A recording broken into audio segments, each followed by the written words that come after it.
Buongiorno, salutiamo i nostri amici telespettatori ed è ritornato in studio con noi oggi il professor Giorgio Soardo, che ricordiamo essere responsabile dell'ambulatorio di malattie del fegato della clinica medica dell'azienda sanitaria universitaria del Friuli Centrale. Buongiorno, buongiorno professor Soardo, grazie per essere ritornato nuovamente appunto nei nostri studi per continuare a parlare di fegato, perché l'altro giorno abbiamo affrontato le problematiche che riguardano l'aumento di peso, che cosa comporta, abbiamo parlato di fegato grasso e ci siamo lasciati proprio con il consiglio per quanto riguarda l'attività fisica che è indispensabile, che aiuta in una grande percentuale, no?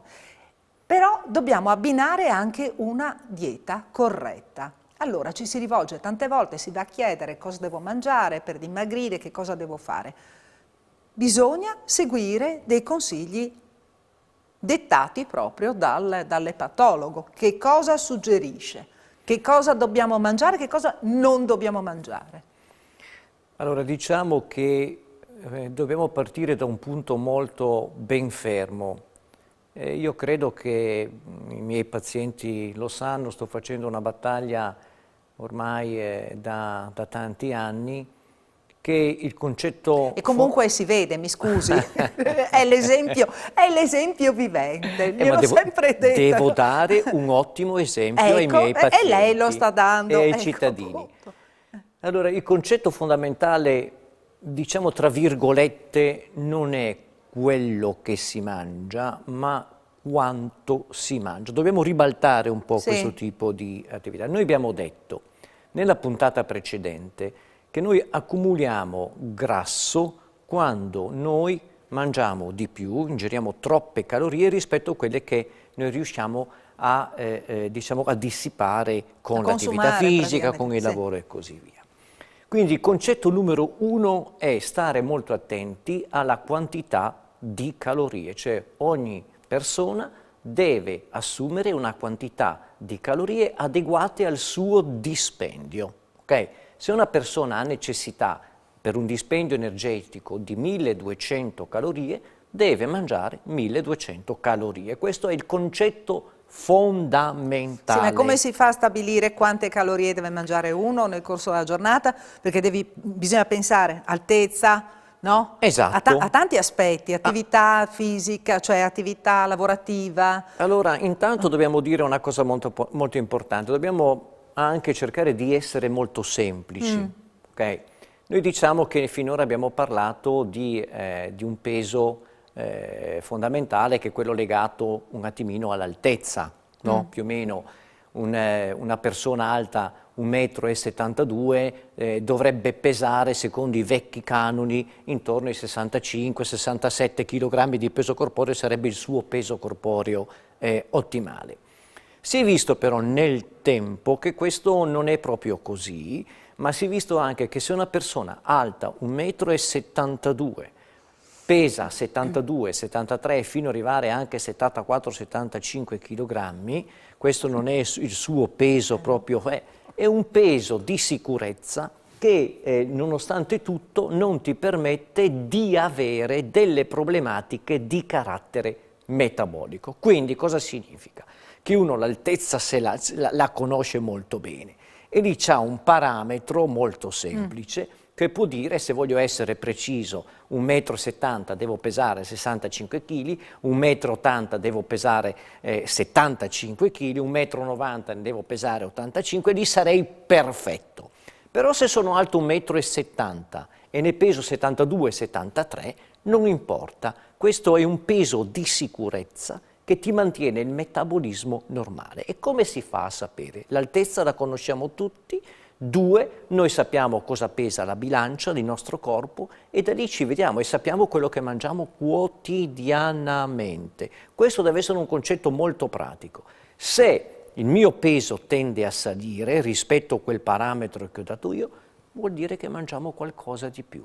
Allora se noi frazioniamo colazione, pranzo e cena, che è le abitudini normali del 90% della popolazione, e pesiamo di più, la colazione, il pranzo e la cena dovremmo sottrarre qualcosa da questi 3 momenti di carattere nutrizionale. Ma cosa andiamo a togliere? Andremo a togliere se c'è un vizio di eccesso, per esempio, di carboidrati, se c'è un vizio di eccesso di acidi grassi, che ormai sinceramente nelle nostre popolazioni non si vedono più. Ormai la gente ingrassa quasi sempre perché ha un eccesso di carboidrati. Allora è inutile mangiare 3 etti di pasta se te ne servono 100. Questo è il concetto fondamentale. Quindi io dico sempre ai miei pazienti, le cose semplici servono in medicina. Pesi di più, sai quello che mangia, continua a mangiare quello che mangi normalmente o assumi normalmente, a parte qualche vizio, perché è chiaro che se tu mi mangi un barattolo di una crema al cioccolato, certo. Non possiamo fare il nome, al giorno quello non va bene, non è un dato, è un dato sensibile che va sicuramente corretto. Poi c'è un altro problema. Però se vuoi toglierti magari la soddisfazione, Nessuno lo vieta. magari poco. Nessuno vieta, è l'eccesso. È l'eccesso quello che Poi fa c'è un male. altro problema. Noi dobbiamo cercare di diversificare i nutrienti nell'arco della settimana. Facciamo un esempio. Se noi lunedì abbiamo mangiato il piatto di pasta, forse il martedì è meglio mangiare un passato di verdure che ha meno calorie. Quindi quelle 20 calorie o 30 in più di pasta che io ho mangiato li equilibrio il giorno dopo con una porzione di minestra di verdure che ha quelle 30-40 calorie in meno. Il terzo giorno magari mi mangio un passato di fagioli, che anche quello non ha l'apporto che ha il quinto giorno mangio il riso, il sesto giorno ritorno a mangiare la pasta. Cioè se noi riusciamo a variare semplicemente questi dati o questi nutrienti nell'arco di una settimana, noi cominciamo a diventare degli, diciamo così, degli equilibristi precisi, ci equilibriamo perfettamente il nostro peso corporeo. È chiaro che se non vediamo risultati, allora è chiaro che uno deve anche rivolgersi a degli specialisti che magari possono in qualche maniera aiutarti, ma io credo che con un po' di buonsenso il 90% della popolazione può gestire il proprio peso corporeo da sé, perché questo è fondamentale. Professor Soardo, ci restano 4 minuti per parlare di complicanze. Perché le complicanze portate, appunto dettate dal sovrappeso, quindi fegato grasso, sono molto importanti, Certo. c'è una lunga sfilza, no, di patologie. Il fegato grasso, come dicevo, normalmente è una patologia, tra virgolette, benigna, ma in una percentuale che varia dal 30-40% può evolvere verso la cirrosi epatica. Noi oggi dobbiamo pensare che la prima o seconda causa di trapianto di fegato negli Stati Uniti è proprio la cirrosi epatica secondaria all'obesità e la sindrome da fegato grasso. Quindi noi dobbiamo stare molto attenti. Inoltre, in questo periodo di Covid, e lo devo ribadire, i pazienti con malattia di fegato complicata, cirrosi epatica, sono quei pazienti che sono molto più a rischio ad avere le complicanze del Covid, e in questi pazienti c'è stato un tasso di mortalità molto superiore rispetto ad altri pazienti. Quindi il paziente cirrotico è un paziente fragile. Ma non basta, perché non è solo la cirrosi epatica. Fegato grasso significa malattie cardiovascolari.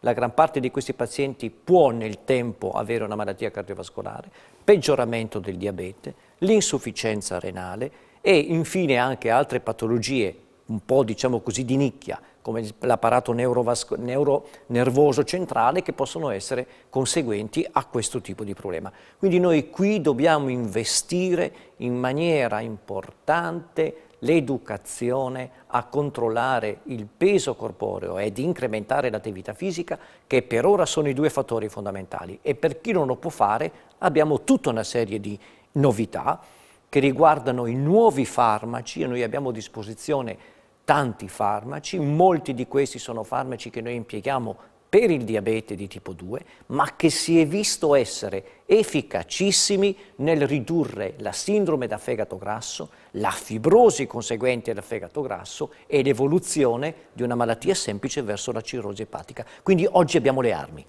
Un'ultima cosa, quindi l'impatto del Covid su, lei ha già accennato proprio per quanto riguarda la cirrosi. È stato un impatto, è stato e lo è tuttora un impatto molto importante. Un cirrotico che contrae la malattia da Covid è un paziente che ha un rischio molto più elevato rispetto ad altri pazienti, rispetto a persone che non hanno una patologia così importante, al pari dell'obeso, che noi sappiamo che l'obesità è il fattore di rischio numero 1 legato alle complicanze legate al Covid-19. Il cirrotico è un paziente a rischio di mortalità se contrae il Covid, quindi deve essere tutelato, deve essere vaccinato e deve essere soprattutto messo in sicurezza. Questa è una garanzia che noi clinici dobbiamo dare ai nostri pazienti. Quindi prendere provvedimenti da domani. Subito. Adesso avete seguito la trasmissione, quindi la prevenzione parte da subito. Da subito con cose semplici.